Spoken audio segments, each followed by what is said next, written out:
मौजूदा विवाद हुआ क्यों और इसकी ज़रूरत क्यों पड़ी कि रेस्टोरेंट मालिक, ढाबा मालिकों के नाम लगाने की बात आई। बात ये हुआ कि कांवड़िए जब अपनी यात्रा पर जाते हैं तो लहसुन प्याज भी नहीं खाते। अगर उन्हें पता हो कि ये ढाबा मुसलमान का या हिंदू का है तो उसमें ये गलतफहमी होने से बचा जा सकेगा। वैसे इस पूरी यात्रा में, इस पूरे मार्ग पर सावन शुरू होने के कुछ दिन पहले तक सारे ढाबे परहेज करते हैं कि वो लहसुन और प्याज का उपयोग ना करें। ये देखिए कांवड़िए इस ढाबे पर रुके हैं और इस ढाबे का नाम है ताऊ हुक्के वाला हरियाणवी टूरिस्ट ढाबा, जिसमें 2-3 दिन पहले ही बवाल हुआ कांवड़ियों का। और इसी मालिक का ये सामने ताऊ हुक्के वाला हरियाणवी ढाबा है। वो ढाबा 10-15 दिन पहले ही खुला था और ये ढाबा जो मालिक है वो 10 साल पहले का खुला है। और उसी ढाबे पर कांवड़ियों ने ये कहा कि उनकी दाल में या उनके खाने में प्याज मिलाया गया है और उसके बाद बवाल किया और वहाँ पर बहुत सारी कुर्सियाँ तोड़ डाली, फ्रिज तोड़ डाला। लेकिन मालिक का नाम आप खुद सुनिए। आपका नाम क्या है? प्रमोद कुमार। तो प्रमोद जी, मैंने जो घटना बताई उस दिन हुआ क्या? आप दोनों के मालिक हैं और 10 दिन पहले ही सुना खोले थे। सिर्फ एक भोला खाना खा रहा था, बाकी इधर बैठे थे, कुछ वहीं बैठे थे। एक भोले ने कहा कि उनको भाई इसमें प्याज आ गई, जबकि हमारे दोनों होटलों में प्याज नहीं थी ना लहसुन है। क्योंकि मुझे पता है, मुझे 10 साल हो गए होटल करते यहाँ से। कांवड़ यात्रा किस तरह कंट्रोल करनी पड़ा, तो ये तो सब पीछे साजिश की चाल है। यार पीछे एक होटल है, वो अब उसके आदमी थे में उसने तोड़ फोड़ करवाई। अच्छा, आपको लगता है कि पूरा शक है जी? पूरा शक। आपको शक है कि व्यापारी रंजिश की वजह से किसी ने ये किया? हाँ, उनके यहाँ से गाड़ी होती में फिर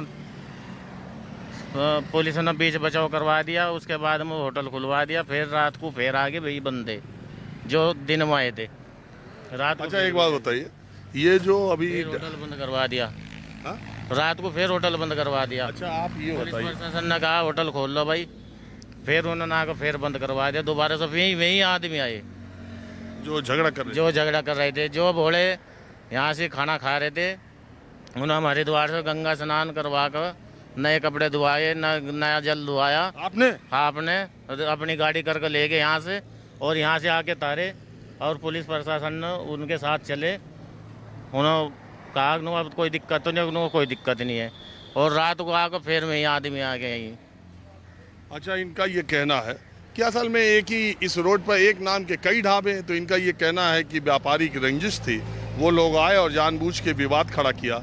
उसके बाद ये उन कांवड़ियों को, उन भोलों को यहाँ से हरिद्वार ले गए, उन्हें अपनी गाड़ी से हरिद्वार ले गए, उन्हें नहलाया, उन्हें नए कपड़े दिए, फिर वो वापस यहाँ आए।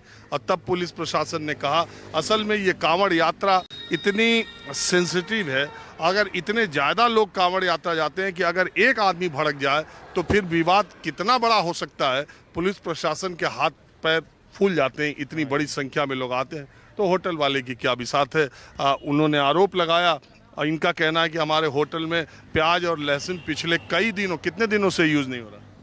10 दिनों से। 10 दिनों से ये मंगा ही नहीं रहे। बहरहाल वो आरोप लगाकर वहाँ तोड़फोड़ उस हिस्से की तरफ की गई।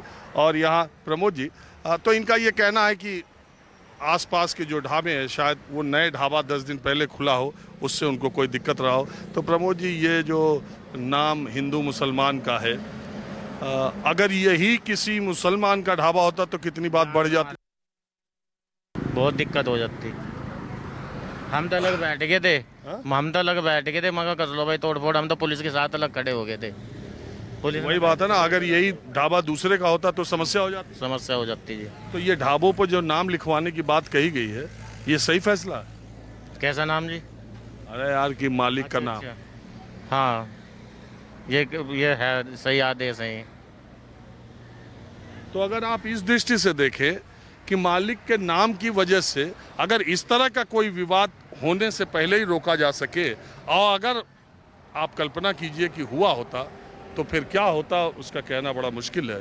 लेकिन ये विवाद प्रमोद जी के ढाबे पर हुआ था और उसको बहुत लोगों ने कहा कि नाम बदल के ढाबे है, इसलिए नहीं। तो ये एक हिंदू का ही ढाबा था और कांवड़ियों ने यहीं पर आपत्ति भी दर्ज की थी, बवाल भी किया था। बोर्ड ही लग रहे हरिद्वार से लेकर और हमारे ढाबे तक मेरे बोर्ड लगे भाई। काफ़ी बोर्ड लगे भाई, 40-50 बोर्ड लगवा रखे। हरिद्वार से तो बोले देखते भाई आओ और यहाँ करो, मेरी वीडियो बनाओ, अपने चैनल पर सब्सक्राइब भी करवाओ। मैं प्रसिद्ध हो रहा होटल, इससे बहुत लोग परेशानी भी हो रही। हाँ चलिए ठीक है, आपने बात की, इसका बहुत शुक्रिया। तो हरियाणा हुक्के वाला, ताऊ हुक्के वाला ये जो ढाबा है उसमें जो तोड़ फोड़ हुई, उसकी कहानी ये है कि खुद मालिक को ये लगता है कि व्यावसायिक रंजिश की वजह से शायद ऐसा कराया गया हो। बहरहाल अगर प्रमोद की जगह किसी और का ढाबा रहा होता तो मामला और भी बिगड़ सकता था। प्रशासन के तर्क ये है कि ये भी एक कारण है। चलिए मैं आपको दूसरी तरफ ले चलता हूँ। जैसे पानी का केमिकल जो नेम है वो H2O है, लेकिन पानी से आप हाइड्रोजन को और ऑक्सीजन को अलग नहीं कर सकते, वैसे ही हिंदुस्तान में हिंदू और मुसलमान को अलग करना बड़ा मुश्किल काम है। नाम लिख के ये तो बताया जा सकता है कि ये होटल हिंदू का है या होटल मुसलमान का है, और उस पर आपकी इच्छा, आप जाना चाहें या न जाना चाहें। दुनिया के देश के तमाम ऐसे खाने की जो रेस्टोरेंट हैं जो मल्टीनेशनल हैं, वो कंपनी के नाम पे चलते हैं, मालिक के नाम पे नहीं चलते। कभी भी आप बड़ी बड़ी कंपनियों के जितने रेस्टोरेंट हैं उसके मालिक का नाम आपको नहीं पता, किसने फ्रेंचाइजी ली है आपको नहीं पता। और बहुत सारे नॉनवेज के पूरे देश में जो रेस्टोरेंट की चेन है वो एकदम मुस्लिम नामों से है, बावजूद 90% वहाँ हिंदू कस्टमर नॉनवेज खाने के लिए जाते हैं, और ऐसा पूरे देश में हो रहा है। लेकिन अब कांवड़ियों की इस बार की बात जो हुई है, तो मैं आपको थोड़ी जो ग्राउंड रियलिटी वो भी बता दूं। ये गांव का नाम क्या है? बागवाले का चौराहा। अब जैसे आप जहां से मैं आया हूं पुरका जी से 17-18 किलोमीटर दूर आने पर बाघों वाली का चौराहा है। यहाँ पर आप देखिए ये पंजाबी ढाबा है।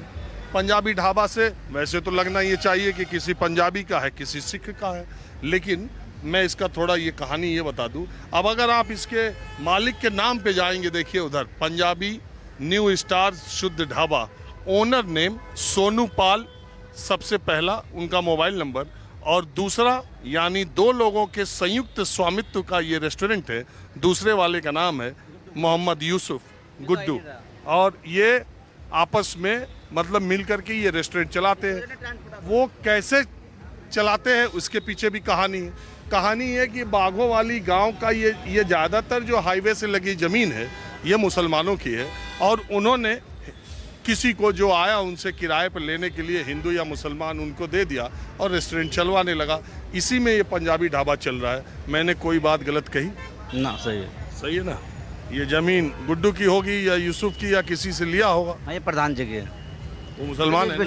लीज पे ले रखे, तो ये सब ढाबे जितने सब लीज पे सारे ढाबे सब मुसलमानों की ज़मीन पे बने हैं? ये नहीं पता सर मुझे, क्योंकि अभी तो हमें जो ना यहाँ पे 2 साल हुए। 2 साल में यही नहीं जान पाए कि ज़मीन का मालिक कौन है? प्रधान जी हैं बागवाले के। क्या नाम है प्रधान जी का? उसका नाम नहीं पता मुझे, क्योंकि हमने जो ना दूसरे से लिया ना, ये जो इसको पहले चला था उससे लिया मैंने ये। तो ये गुड्डू और सोनू, यूसुफ और सोनू तो पार्टनर है ना? बस मेन जो इसका मालिक है सोनू, जो मेन मालिक था सोनू है। सोनू यूसुफ का नहीं, ये तो बैठते नहीं, इसका तो ट्रांसपोर्ट का काम है सर। सर ट्रांसपोर्ट का काम है, ट्रक का काम है इसका, ट्रांसपोर्ट का काम है। अरे यार, तो ये कहने में हिचक, यहाँ सामने लिखने में लिखा हुआ है, मैं तो कोई ऐसी बात नहीं कह रहा हूँ। सर ये जो सोनू पाल इसका मैन ओवर है ना, ये तो इसका गुड्डू, ये तो जो ट्रांसपोर्टर है, तो इसका जो ट्रक का काम है।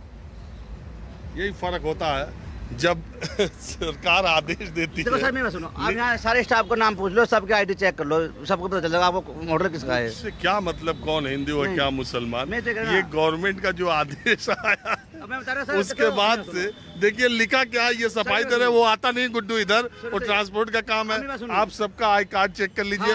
अभी सबका आई कार्ड चेक करो, पैन कार्ड चेक करो, सब लड़के आपको हिंदू से लड़के मिलेंगे। जो मुस्लिम थे उनको निकाल दिया? जब है नहीं यहाँ पे मुस्लिम तो कोई है नहीं सर यहाँ पे, मुस्लिम कोई नहीं। जितने डे नाइट के लड़के सबको चेक कर लो, यहाँ मुस्लिम कोई नहीं मिलने का। अरे मैं क्यों, मेरा काम है चेक करने का। मैं तो आपको बता रहा हूँ, मैं तो मुझे मालूम है कि इस इलाके में ज्यादा वाले वे सब हिंदू हैं, सफाई करने वाले वे सब हिंदू हैं यहाँ पे। अरे भाई मुसलमान तो कोई है ही नहीं यहाँ पे। मैं समझ गया। ये मैं आईडी चेक करो, पैन कार्ड चेक करो। अरे चुप रहो यार, हमको आईडी पैन से क्या मतलब नहीं, है? मैं तो मैं तो ये कह रहा हूँ, मैं तो आपकी बात का जवाब दे रहा। ये जो सरकार का निर्णय आया उसके बाद से अब यहाँ नाम पे तो तुमने लिखा हुआ है, लेकिन कह रहे हो यूसुफ आता जाता नहीं। भाई साहब आप कहाँ से? बड़ला से है जी, बड़ला से हूँ। मैं जो बात अभी आप सुन रहे थे, आप भी हंस रहे थे बार बार, आपको समझ में आ रहा है क्या? समझ में आ रहा जी। हाँ, क्या हिंदू मुसलमान का जो चल रहा हो उसमें समझ आ रहा जी। पार्टनरशिप में तो खोला हुआ है। तो और ये एक साधारण सी बात है। मुझे जानकारी है इस बात की कि हरिद्वार से और मुजफ्फरनगर के खास और मेरठ के कुछ इलाकों में सड़क के किनारे मुसलमानों की ज़मीन है। हिंदुओं ने उसको लीज पर किराए पर लिया, ढाबा खोला। कई लोग, कई जिनकी ज़मीन थी, उन्होंने कहा भाई पार्टनरशिप के आधार पर चला लो। कई ने कहा कि आप किराया देना, आपको जो नाम लिखना है वो लिख दो। तो अब चक्कर ये फंसा कि अगर ये ज़मीन मुसलमान के नाम पे है और ये दुकान का रजिस्ट्रेशन मुसलमान के नाम पे है, तब तो मुसलमान का नाम लिखा जाएगा। ज़मीन जिसकी होगी रजिस्ट्रेशन दूसरे के नाम पे होगा, अरे हिंदू खोलेगा। इसलिए इसमें कई सारी चीज़ें हैं। लेकिन अब समरथ को नहीं दोष गोसाई, जिसकी सरकार है, जिसकी हुकूमत है, वो जैसा चाहे वैसा फरमान निकाले। और निकालेगा तो हमको, आपको, इनको, दुकान वालों को। ये कोई मल्टीनेशनल या मर्सिडीज़ और ऑडी या महंगी गाड़ियों से चलने वाले लोग इन ढाबों, इन रेस्टोरेंट पर नहीं रुकते हैं। उसके लिए जो लोग दिल्ली से हरिद्वार जाते हैं उनको मालूम है कि कितनी बड़ी बड़ी फूड चेन के रेस्टोरेंट वहाँ पर हैं। बड़े लोग वहाँ उतरते हैं, उनसे कोई मतलब नहीं कि किसका है किसका नहीं, कौन मालिक है, कौन वेटर है, कौन शेफ़ है। उन्हें अच्छे खाने से मतलब है और वो वहाँ पर इन चीज़ों की बात नहीं है। और कांवड़िए उस तरह की किसी उस जगह जाते नहीं। वो तो शिविर में बेचारे ज़्यादातर जगहों पर लेटे रहते हैं, खाने का इंतज़ाम खुद ही किए रहते हैं। कहीं नहीं होता है तो किसी ढाबे, किसी चाय की दुकान पर चले जाते हैं। ऐसे ही सदियों से चलता आ रहा था, सालों से चलता आ रहा था। लेकिन मुझे लगता है कि सावन के आसपास कभी इस तरह से उपचुनाव नहीं पड़ा था। बहरहाल माहौल क्या है, मैं बस आज इतना ही। अगले एपिसोड में किसी और मुद्दे पर फिर मुलाकात होगी। कैमरामैन दीपक शर्मा के साथ राजीव रंजन, न्यूज़ 24 मुजफ्फरनगर।